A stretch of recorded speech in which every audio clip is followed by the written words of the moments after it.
The 16th BRICS summit convenes for its second day.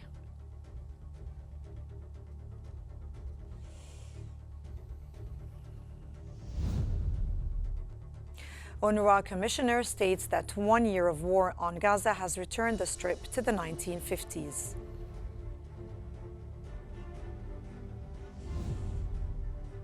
And Goldman Sachs anticipates oil prices to average $76 per barrel in 2025.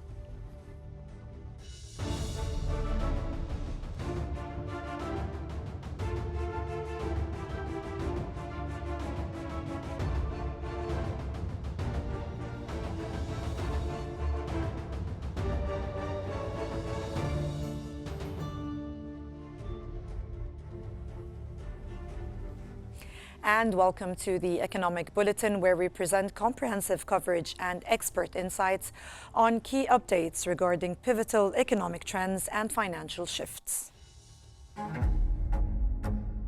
Соответствующие подтверждения получены уже от более 3 десятков государств, включая наших соседей и партнеров.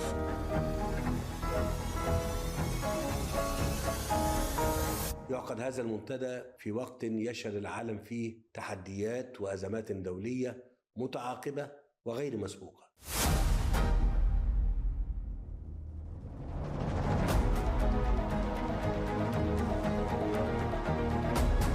БРИКС уже играет заметную роль в глобальной экономике не только сегодняшней.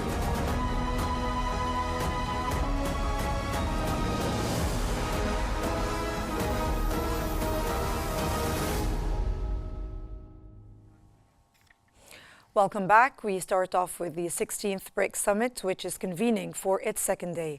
World leaders are discussing a wide range of topics, including trade, investment, technology, and climate change. Russian President Vladimir Putin stated during the plenary session that more than 30 countries have expressed their desire to join the BRICS group. He added that the essence of the BRICS strategy is to achieve stability in the world, emphasizing that the BRICS bloc has significant political and economic influence globally. Справедливо будет сказать, что БРИКС включает в себя единомышленников. Moreover, the Russian President Vladimir Putin has stated that the economic growth of BRICS countries is projected to reach 3.8% in 2024-2025, compared to a 3.2% for advanced economies. He emphasized that BRICS nations are significantly outpacing G7 countries in global economic participation. The Russian president also said that by the end of 2024, BRICS is expected to represent 36.7% of the global economy, surpassing the G7's approximately 30%. Putin highlighted that the share of BRICS in the global economy, based on purchasing power parity, greatly exceeds that of the G7.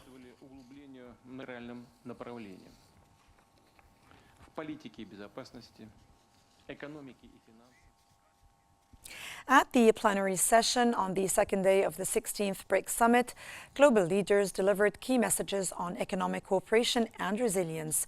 What have they said?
The BRICS Summit declaration states that member countries are deeply concerned about the negative impact of illegal sanctions on global economy.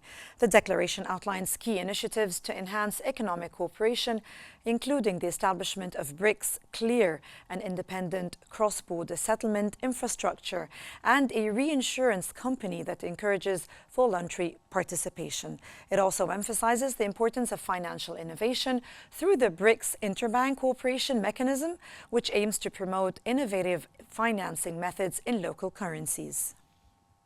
Qnews correspondent reported that the declaration includes implementation of investment and economic agreements planned between member countries for 2025.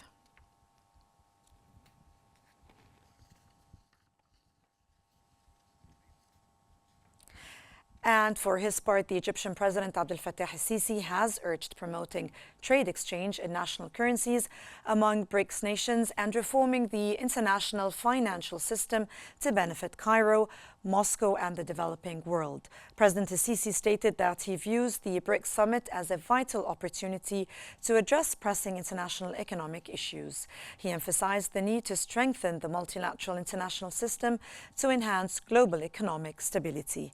El-Sisi urges the international community to provide affordable financing for developing countries to aid their development.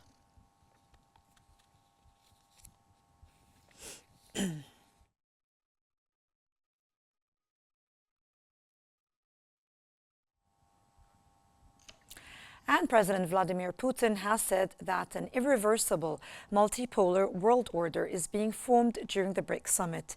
Will we see a shift in the global trade outlook?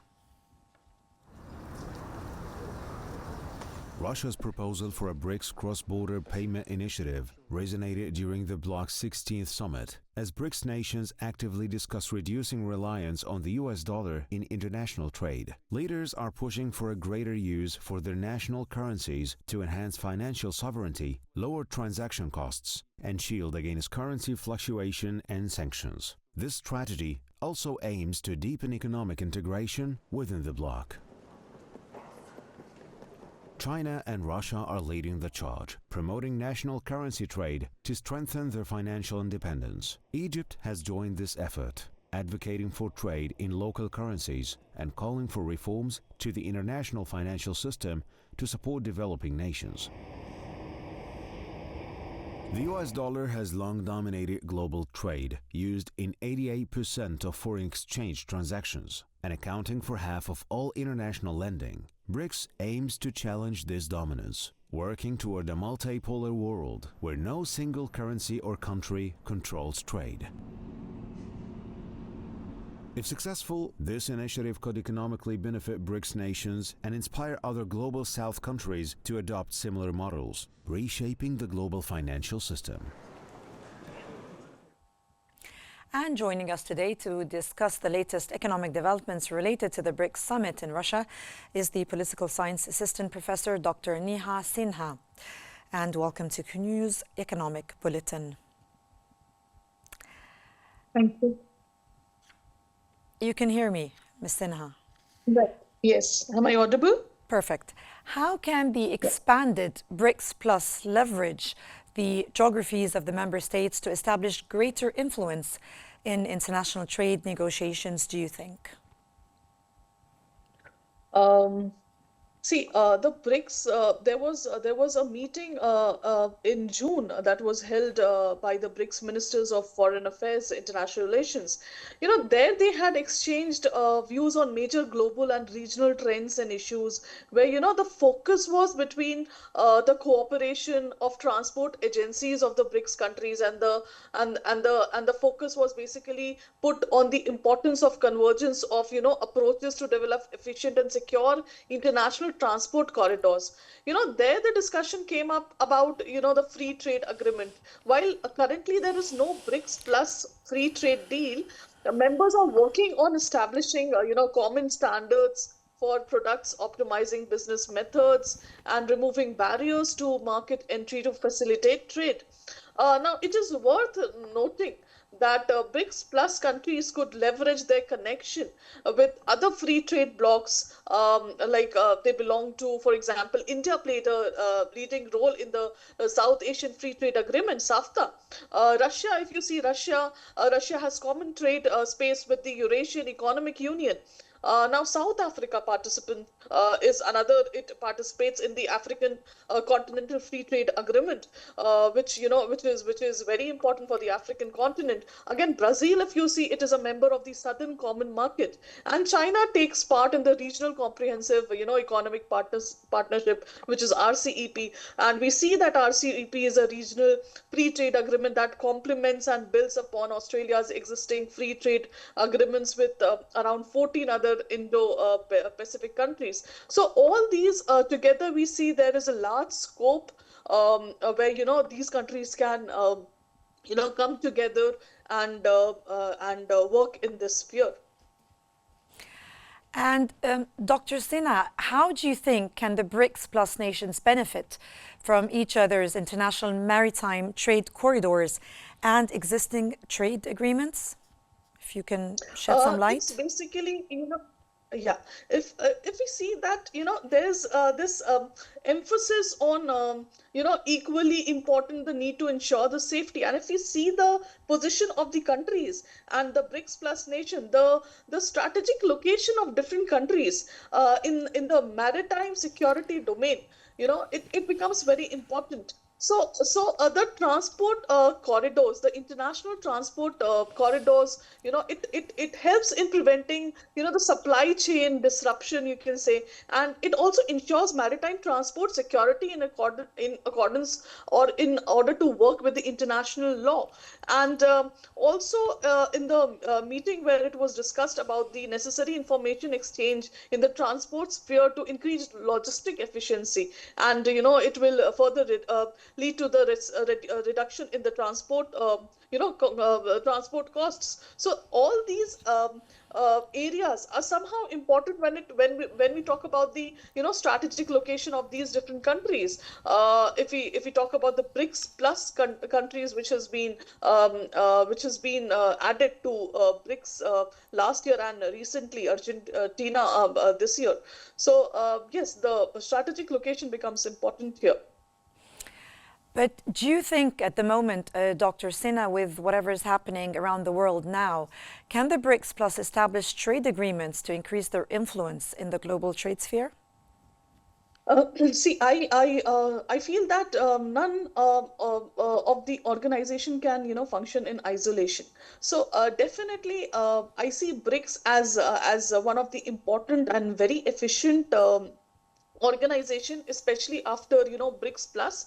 I see a lot of developments or a lot of engagement, how it has strengthened economic integration. It has tried to reduce the influence of US on the global stage also, and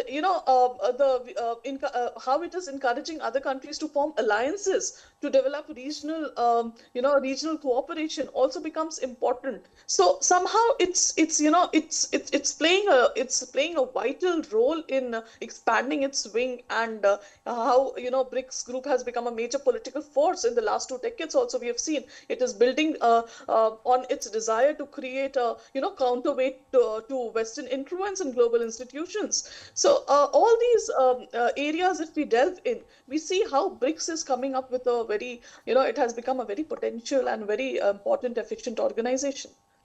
But do you think that the BRICS plus at the moment, the BRICS plus nations, can actually leverage the existing agreements like the RCEP or the SAFTA or the AFCFT to build stronger global trade networks?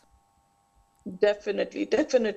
For example, if you see, if you talk about RCEP, RCEP, we see many Australian export business currently make these assessments. For example, between SAFTA, and it is conceivable that the BRICS plus might capitalize on these various connection to synergize trade deals and arrangements. So definitely, I think with collaboration and working together with organizations like, RCEP, African Trade Agreement, SAFTA, EAEU, and the Southern Common Market, it will definitely benefit the BRICS Plus nation. Well, thank you very much, Political Science Assistant Professor Dr. Neha Sinha, for your insights. And now we move to the global news. And on another note, the General Commissioner of the UNRWA stated that 1 year of war in Gaza war has brought the Gaza Strip back to the early 1950s. The Commissioner also stated that war on Gaza has destroyed the economy in the Strip, with the quality of life indicators declining by about 70 years.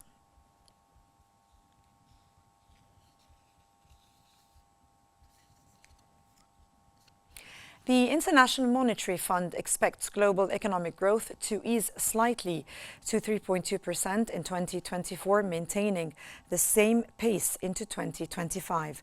In its new World Economic Outlook report, the IMF also estimates the global inflation to drop to 5.8% this year and 4.3% by 2025. Moreover, the IMF warns of underlying shifts across regions and sectors. A chief economist hailed the decline in the inflation without a global recession as a key success, but long-term growth is expected to slow to 3.1% by 2029.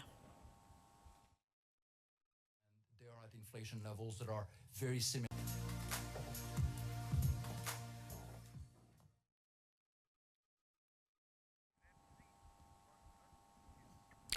Carlos Philip Jaramillo, the World Bank's regional vice president, announced that the bank will provide Argentina with over $2 billion in new loans for social security, education, transport, energy, and poverty alleviation. This announcement was made as Argentina's economy minister, Luis Caputo, attends the IMF World Bank Summit in Washington. Caputo, alongside the central bank chief Santiago Bauzili and finance secretary Pablo Quirno, is set to negotiate a new IMF program after exceeding targets in the current $44 billion agreement, which expires later this year.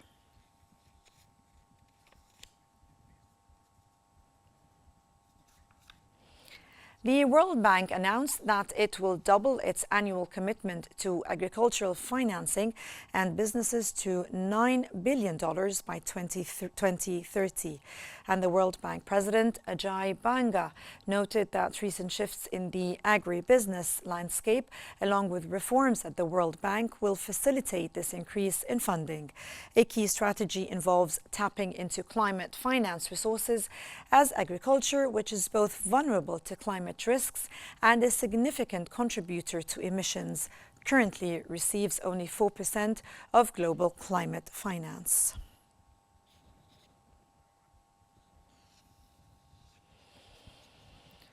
And in the United Kingdom, Goldman Sachs has predicted that interest rates will fall to a 2.75% by next autumn, as the Bank of England is expected to reduce borrowing costs at each of its upcoming 9 meetings. Goldman Sachs economists, in their analysis of the long-term interest rate level required to meet the government's 2% inflation target, believe that markets are underestimating the extent of potential actions by the Bank of England's 9-member Monetary Policy Committee. The bank forecasts consecutive 0.25-point cuts, lowering its terminal bank rate estimate to 2.75% in November 2025, down from a previous forecast of 3% in September 2025.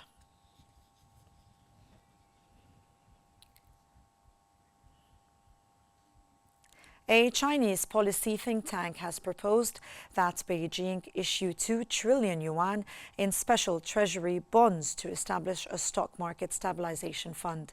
The Institute of Finance and Banking suggests that this fund could help stabilize the market by buying and selling blue chip stocks and exchange-traded funds. They also suggested increasing long-term capital investment to further stabilize the market, including raising the investment limits for insurance insurance companies and the National Pension Fund.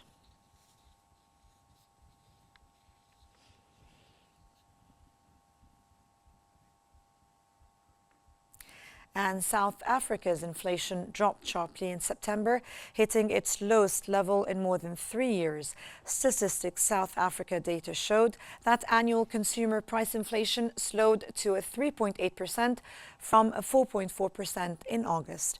The consumer price index rose an 0.1% month on month in September, the same as the month before.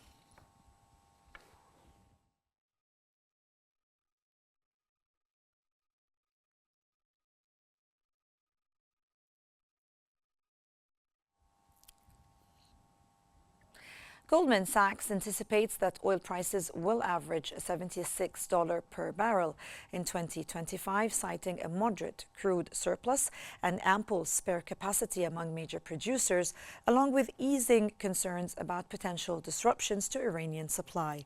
The investment bank mentioned that while the medium-term risks within their $70 to $85 per barrel range are balanced, they lean slightly towards the downside. This is primarily due to the downward price pressures from high spare capacity and the possibility of broader trade tariffs, which outweigh potential price increases. Goldman also noted that prices could rise towards the end of the year as they believe Brent time spreads are underpricing physical tightness somewhat.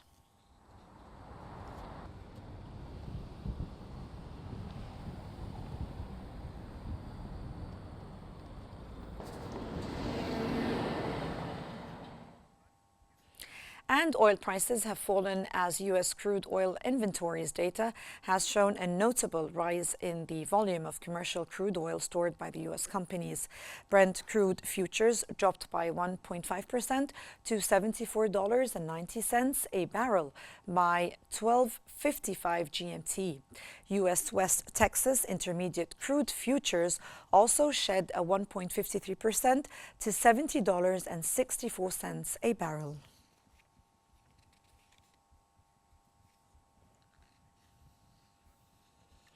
And gold prices pulled back after hitting a record high driven by escalating conflicts in the Middle East and growing uncertainty ahead of the upcoming U.S. elections. Spot gold was down by 0.5% to $2,735.46 per ounce as of 14:10 GMT. The U.S. gold futures went down by 0.4% at $2,749.90.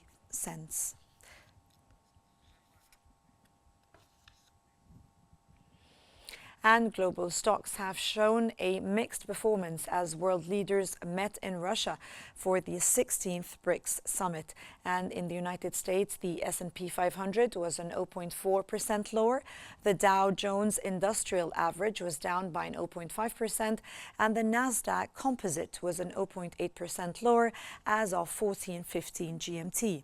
And in Europe, Germany's DAX and Britain's FTSE lost an 0.4%, and the CAC 40 in Paris lost an 0.8%. And in Asia, Japan's benchmark Nikkei 225 slipped an 0.8%, and Hong Kong's Hang Seng added an 1.4%. The Shanghai Composite gained an 0.5%, and South Korea's Kospi was 1.1% higher.